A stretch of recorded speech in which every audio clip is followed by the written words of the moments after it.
déjà. Ok.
S'il faut payer quelque chose, c'est bien cela. Mais en retour, Dieu donne quelque chose. Il ne le fait pas payer, il le donne. Car il nous a dit, le salaire du péché, c'est la mort, mais le don que donne Dieu, c'est la vie éternelle. Alléluia. Là, on ne se rend compte de rien du tout. La question, allons-nous mourir? Allons-nous mourir? Oui. Pourquoi? Parce que nous sommes tous nés d'après la désobéissance d'Adam. Nous avons donc tous hérité de lui le péché, donc la mort. Et la Bible nous le dit bien dans Romains 5, verset 12. Par un seul homme, Adam, le péché est entré dans ce monde. Par le péché, la mort. Ainsi, la mort s'est étendue sur tous les hommes. Mais Dieu révéla son dessein de ramener la mort à la vie par le moyen de la résurrection. Oh, vous savez, il y a des mystères que je ne pourrais pas vous expliquer. Mais la parole de Dieu nous dit bien dans Luc 20, verset 38. Or, Dieu n'est pas le Dieu des morts, mais des vivants. Et à cela, je dis Amen. Amen. Notre sœur bien-aimée, sœur Jean-Baptiste Charlotte, est simplement endormie en attendant une seule chose, le retour de notre Seigneur Jésus-Christ. Car Jésus lui-même a déclaré dans Jean 5, versets 28 et 29, « Ne soyez pas surpris de ceci, car l'heure vient où tous ceux qui sont dans le tombeau entendront sa voix et sortiront. Ceux qui ont fait le bien ressusciteront pour la vie, mais ceux qui ont fait le mal ressusciteront pour le jugement. » Nous devons savoir ce qu'il faut faire afin d'être avec Christ. Lorsque l'ennemi, lorsque la mort frappe, on peut avoir beaucoup de chagrin. Même en ayant cette espérance, l'espérance du retour de notre Seigneur Jésus-Christ. Alors, même si on a beaucoup de chagrin, même si on est triste, même si on pleure, nous devons surtout avoir une seule chose, c'est du courage. Courage. La mort, mes amis, lorsque ça nous touche, c'est vrai qu'on est vraiment touché. Rappelez-vous de Jésus à la mort de Lazare. Jean 11, verset 35. Jésus, à la mort de Lazare, a pleuré. Mesdames et messieurs, chers amis, frères et sœurs, à la famille, sachez que notre chagrin n'est pas inconsolable. En Jésus, nous avons la résurrection. Et pour cela, il suffit d'une chose, se préparer. Je ne voudrais pas être trop long, car nous avons déjà entendu ce premier discours avec le pasteur. Mais nous devons simplement nous préparer et être prêts. Et la parole de Dieu nous dit bien, ne soyez pas dans l'ignorance au sujet de ceux qui sont décédés, mais apprenez à vivre dans le retour de Jésus. L'espérance du retour de Jésus. Nous devons nous préparer en conséquence, car nul ne sait le jour et l'heure. Soyons prêts. Prêts pourquoi? Pour simplement être avec Christ quand il reviendra. Que Dieu nous fortifie, chers amis. Que Dieu nous encourage, chers parents. Que nous soyons forts et que la parole de Dieu puisse nous aider chaque jour à gravir l'échelle de la sanctification qui nous permettra d'être avec Christ quand il reviendra. Oui, si la mort frappe, mais Jésus donne la vie.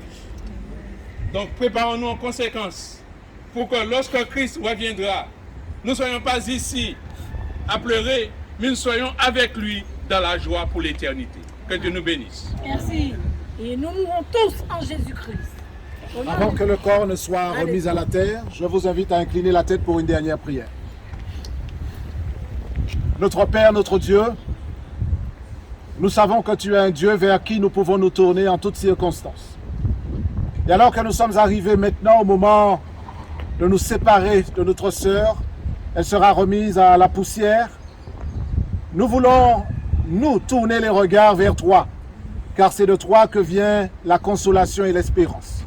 Seigneur, alors que nous sommes dans cet endroit que beaucoup considèrent comme un endroit où tout est terminé, où c'est le désespoir et le chagrin infini, nous voulons nous tourner vers toi pour te demander, Seigneur, de nous apporter ta consolation, de permettre aux promesses contenues dans ta parole de briller dans nos cœurs, Seigneur. Que pour la famille éplorée, tu interviennes et tu leur permettes, Seigneur, de se rappeler qu'un jour tu reviendras et que tu accorderas la vie éternelle à ceux qui t'appartiennent. Seigneur, nous qui sommes là, soutiens-nous par ta parole. Console-nous par tes promesses. Amen. Passe tes bras autour de nous et que nous puissions nous soutenir les uns les autres en attendant le grand moment où tu reviendras et où tu ressusciteras tes enfants. Garde-nous, Seigneur, que ta parole demeure dans nos cœurs et que tu sois aux côtés de la famille éplorée. Nous te demandons cette grâce dans le nom de Jésus et pour ta gloire. Amen. Amen.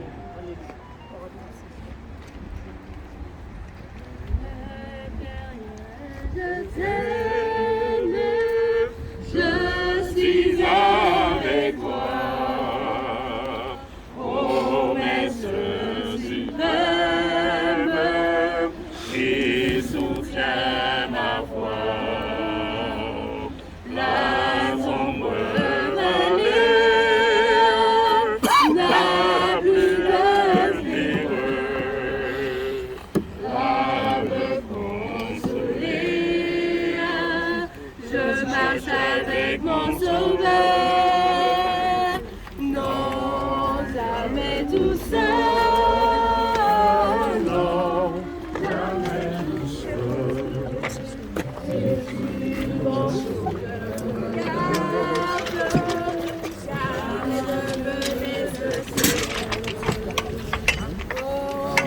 jamais tout seul, non jamais tout seul. Jésus,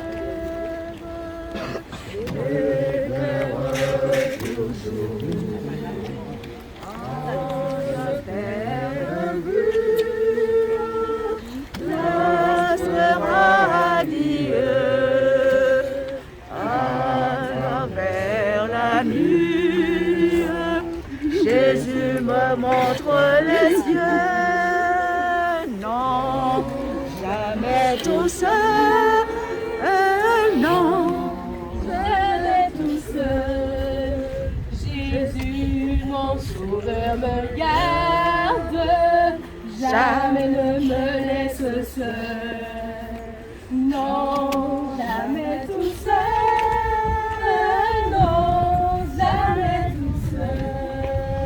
Jésus, mon sauveur, me garde, je ne suis jamais tout seul. Entre tes mains, j'abandonne tout ce que j'appelle oh, ne permets à personne d'en reprendre. Oui, prends tout, Seigneur. Oui, prends tout, Seigneur. Entre tes mains, j'abandonne tout avec bonheur. Tout Seigneur, oui, prends tout Seigneur, entre tes mains, je te donne tout avec bonheur. Je n'ai pas peur de te suivre sur les chemins de la croix. C'est pourquoi que je veux vivre, je connais, j'aime ta voix. Oui, prends tout, Seigneur. Oui, prends tout, Seigneur.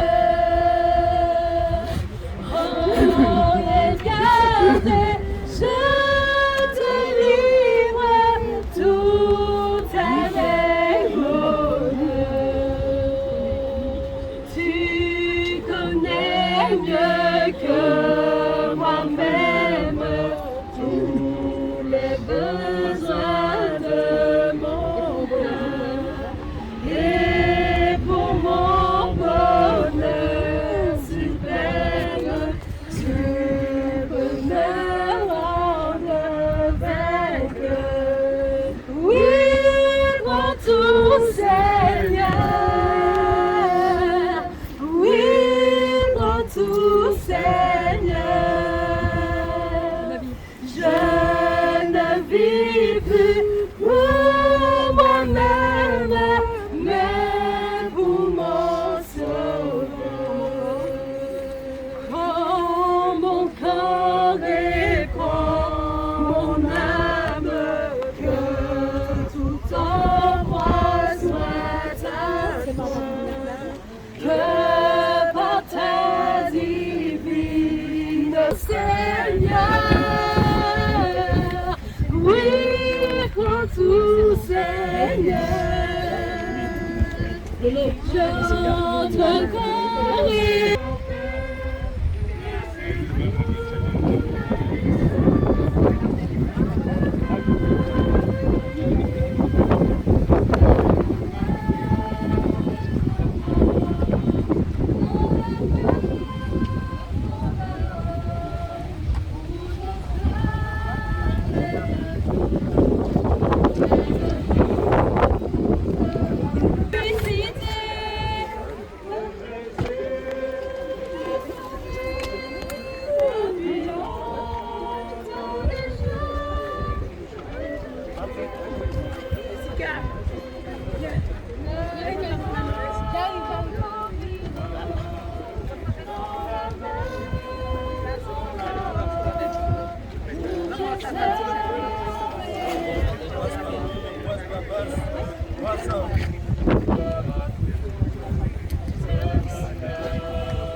Je